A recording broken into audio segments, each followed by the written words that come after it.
Umaga at masayang araw ng Huwebes. Magwi-weekend na naman. Ayan na si Haring Araw. Gusto mo? Ayan. Ayan si Haring Araw. Ayan si Haring Araw. Si Haring Araw. Maano na, mainit na. Maaga siya lumabas ngayon. Kaya ayan. Magpapaaraw lang saglit bago yung paso ng sahig. Pinag-isipan ko nga ang magluto ako bago alis. Isa lang ang labahan.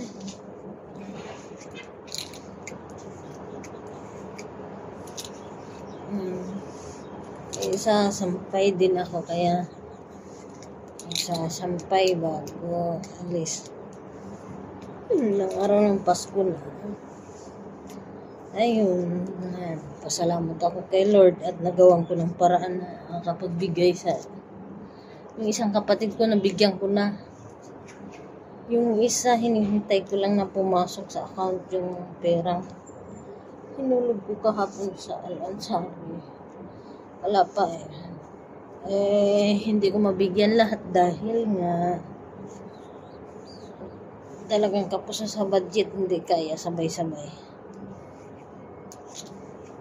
Gusto ko lang silang mapasaya nitong Pasko kahit sa maliit na paraan at tuwing Pasko man lang, kasi binibitawan ko na sila para matuto silang tumayo sarili lang mga paa. Malaki rin na itulong sa kapatid kong isa yung pagbitaw ko sa kanila dahil nagsumikap sila, may tindahan na sila ngayon. Dati-rati kasi lagi ko sila tinutulungan, ilang beses ko binigyan ng puhunan, wala nangyari. Hindi nila pinalago yung puhunan na binigay ko sa kanila.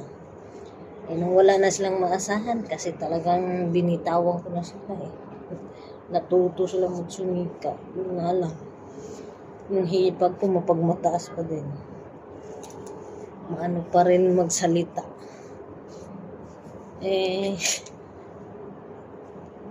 Gusto ko sanang magbigay sa kanila. Nung mabasa ko yung message niya, nawala na akong gana. Pinag-isipan ko ba kung magbigay ako kasi maano pa rin, mapagmataas pa rin magsalita.